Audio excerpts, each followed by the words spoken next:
મિશ્ર સિઝન વચ્ચે રાજ્યના કેટલાક વિસ્તારોમાં માવઠાની આગાહી. ઉત્તર ગુજરાત અને કચ્છમાં કમોસમી વરસાદની હવામાન વિભાગની આગાહી. કમોસમી વરસાદની આગાહીથી ખેડૂતોમાં ચિંતા.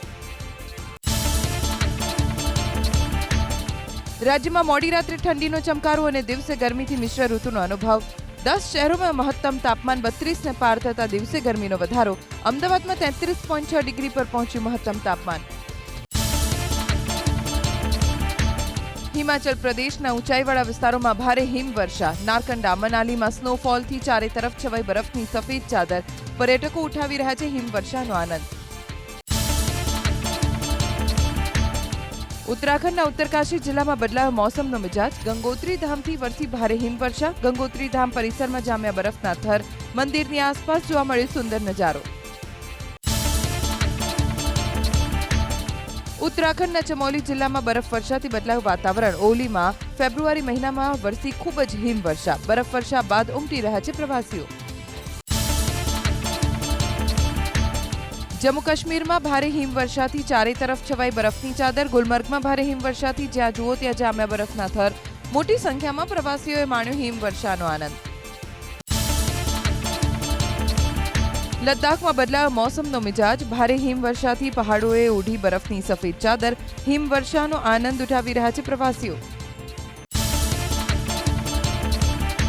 જમ્મુ કાશ્મીરના ડોડામાં વરસી ભારે હિમવર્ષા. ડોડામાં હિમવર્ષાનો આનંદ લેવા ઉમટેલા પ્રવાસીઓથી સ્થાનિક વેપારીઓમાં જોવા મળ્યો ખુશીનો માહોલ.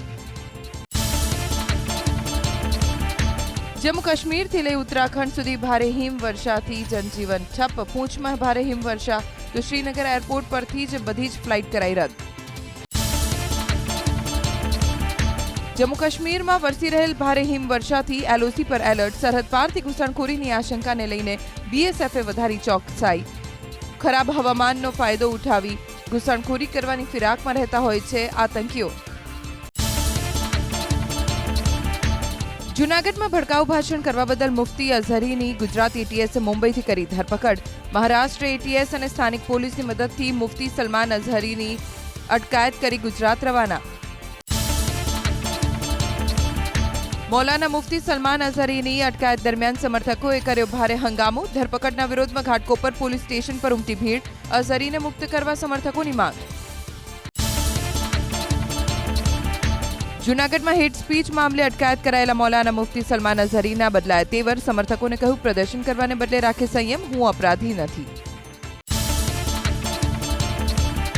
જૂનાગઢની નરસિંહ સ્કૂલના મેદાનમાં યોજાયેલ સભામાં ભડકાઉ ભાષણ બદલ મોહમ્મદ યુસુફ, અજીમ હબીબ અને મૌલાના મુફ્તી સલમાન અઝહરી વિરુદ્ધ જૂનાગઢ પોલીસે દાખલ કરી છે ફરિયાદ. કલમ 152(2), 505(2), 188 અને 114 મુજબ ગુનો દાખલ. મૌલાના મુફ્તી સલમાન અઝહરીને કડક પાઠ ભણાવવાની દત્તાત્રેય શિખરના મહંત મહેશગીરી બાપુની માંગ. કહ્યું ભડકાઉ ભાષણ કરી રાજ્યની શાંતિ દોહડવાનો આ પ્રયાસ. પ્રશાસનને કહ્યું તમે ન કંઈ કરી શકો તો અમને કહેજો, અમે ભણાવીશું પાઠ. આજે લોકસભામાં પ્રધાનમંત્રી મોદીનું સંબોધન. રાષ્ટ્રપતિના અભિભાષણ પર ચર્ચાનો આપશે પ્રસ્તાવ. વિપક્ષના પ્રહાર પર કરશે પલટવાર. કેન્દ્રની નોકરીઓ માટે પરીક્ષામાં પેપર ચોરીને ડામવા આજે સંસદમાં કડક જોગવાઈ સાથેનું બિલ કરાશે રજૂ. બિલમાં પેપર લીક કરનારાને 10 વર્ષની સજા અને 1 કરોડના દંડની જોગવાઈ. ગુજરાત, રાજસ્થાન, હરિયાણા અને બિહારમાં પેપર લીકના કારણે સ્પર્ધાત્મક પરીક્ષાઓ રદ થતા કાયદો લાવવા લેવાયો નિર્ણય. બિલમાં પેપર લીકમાં સંડોવાયેલા સરકારી અધિકારીઓને પણ 3 થી 5 વર્ષની કેદ અને 10 લાખના દંડ સુધીની જોગવાઈ. સૂચિત કાયદાથી પેપર લીક કરતી સંગઠિત ગેંગ, માફિયા તત્વો અને ગેરરીતિ આચરનારાઓ સામે લેવાશે આકરા પગલાં. જાહેર પરીક્ષા બિલમાં સ્પર્ધાત્મક પરીક્ષાઓ અંગે ઉચ્ચ સ્તરીય રાષ્ટ્રીય ટેકનિકલ સમિતિની રચનાની પણ દરખાસ્ત. આ સમિતિ કમ્પ્યુટરાઇઝ્ડ પરીક્ષા પ્રક્રિયાને વધુ સુરક્ષિત બનાવવા, ડિજિટલ પ્લેટફોર્મને સુરક્ષિત કરવા સહિતની કરશે કામગીરી. પ્રધાનમંત્રી નરેન્દ્ર મોદી 22 ફેબ્રુઆરી આવી શકે છે મહેસાણા. વિસનગરના તરફ વાળીનાથ મહાદેવ મંદિરના પ્રતિષ્ઠા મહોત્સવને લઈ પ્રધાનમંત્રી મોદીને અપાયું છે આમંત્રણ. પીએમ મોદીના સંભવિત પ્રવાસને લઈને મંત્રી ઋષિકેશ પટેલ, જિલ્લા ભાજપ પ્રમુખ ગિરીશ રાજગોરે તૈયારીની કરી સમીક્ષા. અયોધ્યામાં પ્રભુ શ્રીરામના ભવ્ય મંદિરને લઈને આજે વિધાનસભામાં રજૂ કરાશે અભિનંદન પ્રસ્તાવ. મુખ્યમંત્રી ભૂપેન્દ્ર પટેલ નિયમ 120 હેઠળ લાવશે અભિનંદન પ્રસ્તાવ. રામ મંદિર પર 120 મિનિટ સુધી ચાલશે ચર્ચા. રાજ્ય વિધાનસભાના બજેટ સત્રનો આજે ત્રીજો દિવસ. પ્રશ્નોત્તરી કાળથી વિધાનસભા ગૃહની થશે શરૂઆત. આરોગ્ય, પરિવાર કલ્યાણ, ઉચ્ચ શિક્ષણ, કાયદા, વન અને પર્યાવરણ, પ્રવાસન સહિતના વિભાગોની પ્રશ્નોત્તરી કાળમાં થશે ચર્ચા. હોટેલમાં આગ લાગતા અફરાતફરી. અમદાવાદના રિલીફ રોડ પર ફાયર વિભાગની 3 ટીમે ZK હોટેલમાં પાણીનો મારો ચલાવી આગ પર કાબુ મેળવ્યો. હોટેલ પાસે સાંકડો રસ્તો હોવાના કારણે ટ્રાફિક જામની સર્જાઈ સ્થિતિ. ડીઝલ ચોરી કૌભાંડનો સ્ટેટ મોનિટરિંગ સેલે પર્દાફાશ કર્યો. મોરબીના વીરપરડા પાસે એએસઆઈ અને કોન્સ્ટેબલની પણ કૌભાંડમાં સંડોવણી હોવાનો ખુલાસો. ખાનગી કંપનીમાંથી ડીઝલ ભરેલા ટેન્કરને હોટેલ પાસે રોકી કરતા હતા ચોરી. ડીઝલ ચોરી કૌભાંડના પર્દાફાશને લઈ 11 શખ્સો સામે કાર્યવાહી. કૌભાંડમાં સામેલ પોલીસકર્મી ભરત મિયાત્રા સહિતના આરોપીને લવાયા તાલુકા પોલીસ સ્ટેશન. અંદાજે 21,000 લીટર ડીઝલ, ટ્રક અને 2 કાર સહિતનો મુદ્દામાલ કરાયો જપ્ત. મેડિકલ સ્ટોરમાં નશાકારક સિરપના વેચાણનો પર્દાફાશ. ભાવનગરના ખેડૂતવાસમાં હરેશ ડાભી નામનો શખ્સ સિરપની 88 બોટલ સાથે ઝડપાયો. તપાસમાં હરિઓમ મેડિકલ સ્ટોરનું નામ સામે આવતા ધર્મેશ સિંધી નામનો સ્ટોર માલિક ફરાર. બુટલેગરો અને ચોરી કરનારા સામે વડોદરાની વારણામાં પોલીસ એક્શન. લાખનસિંહને પોરગામમાંથી ચોરી કરતી વખતે ઝડપ્યો તો 2 ફરાર બુટલેગરને ઉત્તર પ્રદેશથી પોલીસની ટીમે ઝડપ્યા. પોલીસે એક બુટલેગરને પાસા હેઠળ અમરેલી જેલમાં મોકલ્યો.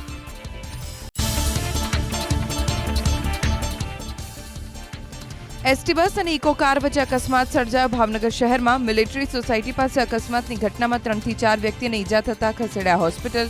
ભાવનગરથી પાલીતાણાના દેદડા જતી એસટી બસને અકસ્માતના કારણે મુસાફરો અન્ય વાહનમાં જવા બન્યા મજબૂર. બોલેરો ચાલકે ટક્કર મારતા મોપેડ ચાલક મહિલાનું મોત. અમદાવાદના ગોતા જગતપુર રોડ પર બાળકનો બચાવ. મૃતકનું નામ નીતા પ્રજાપતિ અને ગોતાના રહેવાસી હોવાની મળી પ્રાથમિક માહિતી. બોલેરો ચાલક નશાની હાલતમાં હોવાની શંકા. બેફામ સ્પીડમાં કાર ચલાવી બાઇકને ટક્કર માર્યા બાદ પોલીસ કર્મીઓનો ભાગવાનો પ્રયાસ. બનાસકાંઠાના અંબાજીમાં સ્થાનિકોએ પીછો કરી નરેન્દ્ર પરમાર અને દલજીભાઈ ચૌધરી નામના પોલીસ કર્મીને પોલીસ હવાલે કર્યા. ગાડીમાંથી વિદેશી દારૂની 3 બોટલ્સ પણ મળી આવી. રાજકોટ પીજીવીસીએલ કચેરી પર ઉમેદવારોના ધરણા પ્રદર્શનનો આજે 5મો દિવસ. છેલ્લા 4 દિવસથી અલગ અલગ માંગ સાથે 300થી વધુ યુવાનો કરી રહ્યા છે પીજીવીસીએલ કચેરી પર ધરણા.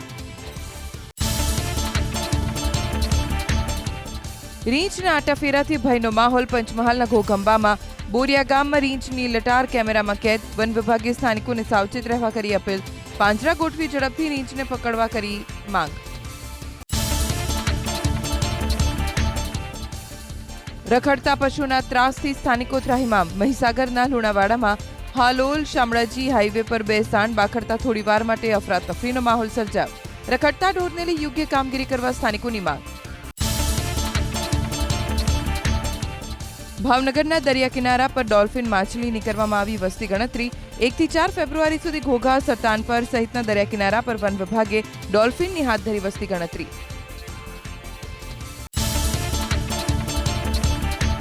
આ વખતે અમદાવાદ કોર્પોરેશનના બજેટનું કદ 11,500 કરોડની આસપાસ રહે તેવી શક્યતા. મ્યુનિસિપલ કમિશનરે ₹10,800 કરોડનું રજૂ કર્યું હતું બજેટ, જેમાં સુધારા વધારા માટે મ્યુનિસિપલ મેયર બંગલે સત્તાપક્ષના કોર્પોરેટર્સની બોલાવાઈ હતી મીટિંગ. ઘણા જનપ્રતિનિધિઓ હાજર ન રહી શકતા સાંસદ ધારાસભ્યો પાસેથી વિકાસ કામોની મંગાવી હતી યાદી. રાજ્યમાં ગૌચર જમીનો પર થયેલા દબાણ મુદ્દે થયેલી અરજી પર હાઈકોર્ટમાં આજે સુનાવણી. અલગ અલગ મુદ્દે રાજ્ય સરકાર આજે હાઈકોર્ટ સમક્ષ કરી શકે છે મહત્વના ખુલાસા.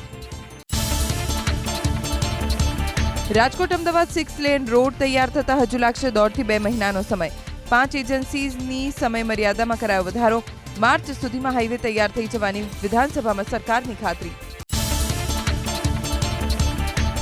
એક જ પાન કાર્ડ પર 1,000થી વધારે યુઝર્સના મળી આવ્યા અકાઉન્ટ્સ. પેટીએમ પેમેન્ટ બેંકના કેટલાક ખાતાઓનું મની લોન્ડરિંગ માટે ઉપયોગ કરવામાં આવ્યો હોવાની આશંકા. અધૂરું કેવાયસી ધરાવતા સેંકડો ખાતાઓએ પ્લેટફોર્મનો દુરુપયોગ કર્યો હોવાનો ઘટસ્ફોટ. રાજ્યમાં 1 વર્ષમાં 9,08,000 દર્દીઓએ લીધો આયુષ્માન કાર્ડનો લાભ. 2600 કરોડ રૂપિયા ખર્ચાયા. એક દર્દી પાછળ સરેરાશ 30,000નો સરકારે કર્યો ખર્ચ. છેલ્લા 3 વર્ષમાં ગુજરાતના 22,90,000 દર્દીઓની સારવારમાં 53,000 કરોડથી વધુ ખર્ચાયાનો સરકારનો દાવો. વડોદરાની MS યુનિવર્સિટીમાં યોજાયેલા પદવીદાન સમારોહમાં જસ્ટિસ ચંદ્રચૂડ વર્ચ્યુઅલી રહ્યા હાજર. 345 ગોલ્ડ મેડલમાંથી 231 મહિલાઓને થયા એનાયત, જેને CJI ચંદ્રચૂડે ગણાવી બદલાતા ભારતની નિશાની. ફેબ્રુઆરી મહિનામાં રોજગાર કચેરીમાં 8 જોબ ફેરનું થશે આયોજન. પહેલો રોજગાર મેળો 6 ફેબ્રુઆરીએ યોજાશે. વિવિધ સેક્ટરની 7થી વધુ કંપનીઓ 1500થી વધુ જગ્યા માટે કરશે જોબ ઓફર. ગુજરાત શિક્ષણ બોર્ડે ધોરણ 10-12ની બોર્ડની પરીક્ષાના મૂલ્યાંકનને લઈને કેટલાક સૂચનો કર્યા જાહેર. મૂલ્યાંકનમાં આન્સર કીને જડતાથી ન વળગી રહેતા સાચા અને મૌલિક ઉત્તરને ધ્યાને લેજો. સાચા ખોટા વિધાનોમાં શબ્દ તેમજ નિશાની બંનેને માન્ય ગણવા. કોમન યુનિવર્સિટી એક્ટ બાદ હવે સ્ટેચ્યુટ મુદ્દે વિવાદ. યુનિવર્સિટીઝના મોડેલ સ્ટેચ્યુટમાં વિસંગતતા હોવાથી કરવા પડશે સુધારા.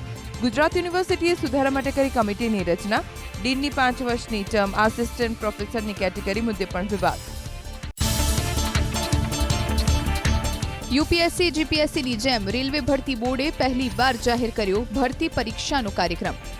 RRB સમગ્ર વર્ષ માટે technical, non technical, junior engineer, પેરામેડિકલની ભરતીઓ કરશે બહાર.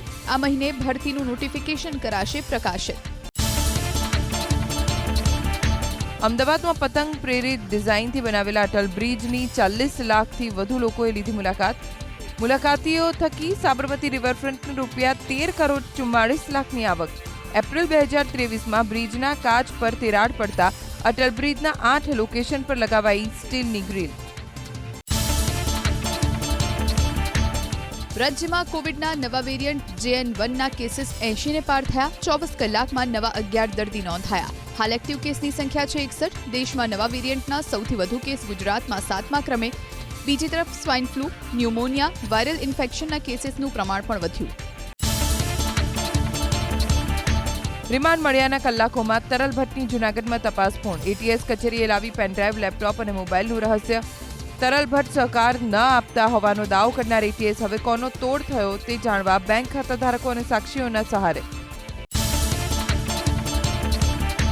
તરલ ભટ્ટ તોડકાંડ કેસમાં ઘર ફૂટે ઘર જાય તેવી સ્થિતિ. અમદાવાદના કેસમાં મોટા ગજાના વોન્ટેડ બુકીનો સાગરીત રહસ્ય પર કરી શકે છે ઘટસ્ફોટ. બુકીનો વહીવટ સંભાળનાર જ સાગરીત બાતમીદાર બન્યાની અને એકાઉન્ટ નંબર પહોંચતા કર્યાની ચર્ચાએ પકડ્યું જોર. રાજ્ય સરકારની સ્ટેમ્પ ડ્યુટી તથા નોંધણીની આવકમાં 5 વર્ષમાં 100%નો તોતિંગ વધારો નોંધાયો. છેલ્લા 5 વર્ષમાં આવક બમણી થઈ. આવકમાં વધારો થવા છતાં સરકાર સ્ટેમ્પ ડ્યુટી ઘટાડી લોકોને નથી આપતી રાહત. વકીલ મંડળે 29 ફેબ્રુઆરી સુધીમાં મોકલવાની રહેશે તમામ વકીલોની યાદી. બાર કાઉન્સિલ ઓફ ગુજરાતે રાજ્યના 272 વકીલ મંડળને કર્યો આદેશ. સચોટ મતદાર યાદી ન હોવાથી ચૂંટણીમાં થયો હતો વિવાદ. રાજ્યમાં એક વર્ષમાં બાળકોમાં હૃદયરોગની સંખ્યામાં નોંધાયો 59%નો વધારો. બજેટ સાથે રજૂ કરાયેલા આરોગ્ય ચકાસણીના અહેવાલમાં ઘટસ્ફોટ. ગત વર્ષે હૃદયરોગ ધરાવતા 2110 બાળકોની સામે આ વર્ષે 3347 બાળકો નોંધાયા. વડોદરામાં બોટ દુર્ઘટનાને લઈ મૃતકોના પરિવારને સુવર્ણ સંકલન ફાઉન્ડેશને કરી સહાય. ધારાસભ્ય યોગેશ પટેલ, ક્રેડાઈના અગ્રણી મયંક પટેલે 14 મૃતકોના પરિવારને ₹1,01,001 આપ્યા ચેક. મૃતકોના પરિવારજનોએ આર્થિક મદદ સ્વીકારી અને આરોપીઓને કડકમાં કડક સજાની કરી માંગ. વિદેશથી પરત મોકલવામાં આવતા ભારતીયોમાં ગુજરાતી ચોથા સ્થાને. પરત મોકલવા પાછળ ગેરકાયદે પ્રવેશ મુખ્ય કારણ. 5 વર્ષમાં કુલ 1,546 ગુજરાતીઓને વિદેશથી પરત મોકલાયા. કેરળ 3,636 સાથે મોખરે. લોકસભામાં આજે કેન્દ્રીય નાણામંત્રી નિર્મલા સીતારમણ આપશે જવાબ. જમ્મુ કાશ્મીરને લઈને કરાઈ રહેલી માંગ અને ગ્રાન્ટના મુદ્દે ગૃહમાં આપશે નિવેદન. આજે ઝારખંડમાં ચંપઈ સોરેન સરકારનું શક્તિ પરીક્ષણ. વિધાનસભામાં સાબિત કરવો પડશે બહુમત. ચંપઈ સોરેને રાજ્યપાલને સોંપી હતી 43 ધારાસભ્યના સમર્થનની ચિઠ્ઠી. આજથી ઝારખંડ વિધાનસભાનું 2 દિવસીય વિશેષ સત્ર. વિધાનસભા પરિસરની સુરક્ષામાં કરાયો વધારો. લાગુ કરાઈ ધારા 144. 6 ફેબ્રુઆરી રાત્રે 10 વાગ્યા સુધી કરાશે અમલ. આજે ઝારખંડ વિધાનસભામાં યોજાનારા ફ્લોર ટેસ્ટમાં હાજર રહેશે રાજ્યના પૂર્વ મુખ્યમંત્રી હેમંત સોરેન. મતદાન માટે ઈડીની કસ્ટડીમાં આવશે સોરેન. કથિત જમીન કૌભાંડમાં 31મી જાન્યુઆરીએ તેઓની કરાઈ હતી ધરપકડ. રાંચીની વિશેષ કોર્ટે ફ્લોર ટેસ્ટમાં હાજર રહેવાની આપી મંજૂરી. ઓપરેશન લોટસના આરોપ પર દિલ્હીના મુખ્યમંત્રી અને તેમના મંત્રી આતિશીએ આજે આપવો પડશે નોટિસનો જવાબ. દિલ્હી પોલીસે માંગ્યા પુરાવા. અરવિંદ કેજરીવાલ અને આતિશીને ક્રાઇમ બ્રાન્ચે ફટકારી છે નોટિસ. સુપ્રીમ કોર્ટમાં આજે જ્ઞાનવાપી વિવાદ પર મહત્વની સુનાવણી. હિન્દુ પક્ષે વજુખાનામાં અને કથિત શિવલિંગને લઈને એએસઆઈ સર્વે કરાવવાની કરી છે માંગ. નીતિશ સરકારના ફ્લોર ટેસ્ટ પહેલા હૈદરાબાદ મોકલાયા કોંગ્રેસના તમામ ધારાસભ્યોને. 12 ફેબ્રુઆરીએ નીતિશ કુમાર સરકારે વિધાનસભામાં સાબિત કરવો પડશે બહુમત. કોંગ્રેસના ધારાસભ્ય તૂટવાની આશંકા. બિહારના નાયબ મુખ્યમંત્રી સમ્રાટ ચૌધરીનો કોંગ્રેસ પર કટાક્ષ. પોતાના તમામ ધારાસભ્યોને હૈદરાબાદ ફરવા માટે લઈ ગઈ કોંગ્રેસ. સરકાર બનાવવા માટે તેઓને અન્ય કોઈની જરૂરિયાત ન હોવાનો પણ કર્યો દાવો. બિહારના નાયબ મુખ્યમંત્રી સમ્રાટ ચૌધરીનો લાલુ પ્રસાદ યાદવ પર પ્રહાર. બિહારમાં ભ્રષ્ટાચારના પ્રતીક છે લાલુ યાદવ. ગુનેગારોને સંરક્ષણ આપવાનો પણ લગાવ્યો આરોપ. ભાજપ કોંગ્રેસના ધારાસભ્યોને તોડવાની કરી રહ્યું છે કોશિશ. આરજેડી પ્રવક્તા ઋષિ મિશ્રાનો આરોપ. સત્તા માટે ભાજપ તોડજોડની રાજનીતિ કરી રહી હોવાની પણ કરી વાત. જેડીયુના રાષ્ટ્રીય સચિવ રાજીવ રંજનનો દાવો. વિશ્વાસ મત પ્રાપ્ત કરવા માટે નીતિશ કુમાર પાસે પર્યાપ્ત સંખ્યાબળ પ્રચંડ બહુમત સાથે પાસ કરશે ફ્લોર ટેસ્ટ. શાહનવાઝ હુસૈનના નિશાને આરજેડી. વધુ એક વખત નીતિશ કુમારે આરજેડી સાથે છેડો ફાડી અને ભાજપનો આપ્યો સાથ. આરજેડીની ઘૂસણખોરી કામ ન લાગી તેવો પણ કર્યો દાવો. છેલ્લા 2 મહિનામાં ભારતીય નૌકાદળે 17 જહાજોને બચાવ્યા સમુદ્રી લૂંટારાના હુમલાથી. ગયા અઠવાડિયે આઈએનએસ સુમિત્રાએ 36 કલાકમાં 2 જહાજોની સોમાલિયાના ચાંચિયાઓથી કરી સુરક્ષા. હુમલાઓ વચ્ચે ભારત એક મોટી શક્તિ તરીકે ઉભરી આવ્યું. ભારત એફડીઆઈનું વાઇબ્રન્ટ સ્પોટ. વર્ષ 2023માં $71 અબજનું રોકાણ. વિદેશી રોકાણ મુદ્દે મહારાષ્ટ્ર મોખરે, કર્ણાટક બીજા અને ગુજરાત ત્રીજા ક્રમે. ભાજપ રાજમાં 9 વર્ષમાં સીધું વિદેશી રોકાણ યુપીએ શાસન કરતા થયું બમણું. માર્કેટના જાણકારોના મતે 2024માં પણ વિદેશી રોકાણકારોમાં ભારત હોટ ફેવરેટ. ભારત એફડીઆઈનું વાઇબ્રન્ટ સ્પોટ. વર્ષ 2023માં $71 અબજનું રોકાણ. વિદેશી રોકાણ મુદ્દે મહારાષ્ટ્ર મોખરે, કર્ણાટક બીજા અને ગુજરાત ત્રીજા ક્રમે. ભાજપ રાજમાં 9 વર્ષમાં સીધું વિદેશી રોકાણ યુપીએ શાસન કરતા થયું બમણું. માર્કેટના જાણકારોના મતે 2024માં પણ વિદેશી રોકાણકારોમાં ભારત હોટ ફેવરેટ. 3 માસથી વધુ મેન્ટેનન્સ બાકી હોય તે સભ્ય સોસાયટીમાં ડિફોલ્ટર ગણાશેનો સુપ્રીમ કોર્ટનો ચુકાદો. જે સભ્યના લેણા બાકી હશે તે સભ્ય સોસાયટીની મીટિંગ કે પ્રોગ્રામમાં નહીં લઈ શકે ભાગ. ડિફોલ્ટર સભ્યની કોઈ પણ પ્રકારની ફરિયાદ કમિટી નહીં સાંભળે. બોલિવૂડની એક સમયની સુપરસ્ટાર શ્રીદેવીના મોત મુદ્દે જાસૂસ મહિલાએ ખોટા દસ્તાવેજો કર્યા રજૂ. જાસૂસ મહિલા સામે સીબીઆઈએ નોંધી ફરિયાદ. જાસૂસ દીપ્તિએ પીએમ મોદી અને રાજનાથસિંહ સહિતના લોકોના નકલી દસ્તાવેજો દર્શાવી શ્રીદેવીના મોતને ગણાવ્યું હતું રહસ્યમય. 2 દેશની સરકારે મોત અંગે ભીનું સંકેલ્યાનો પણ દાવો. ઉત્તર પ્રદેશના ગોરખપુરથી પંજાબ પોલીસે ગેંગસ્ટર ગોલ્ડી બરાડના 3 ગુરગાઓની કરી ધરપકડ. 3 વિરુદ્ધ હત્યાનો પ્રયાસ, ખંડણી અને લૂંટના અસંખ્ય કેસ. ઉત્તર પ્રદેશના મુરાદાબાદમાં પોલીસે હત્યાનો ઉકેલ્યો ભેદ. નશાના સોદાગરે પૈસા ન મળતા ખરીદારની કરી હતી હત્યા. પોલીસે હત્યાના આરોપીની કરી ધરપકડ. મુંબઈના વસઈમાં બંધ ઘરમાંથી 3 યુવકોના મૃતદેહ મળતા હડકંપ. ગેસ ગળતરથી 3યના મોત થયાની આશંકા. ફળ વેચવાનું કામ કરતા હતા મૃતકો. પોલીસે હાથ ધરી તપાસ.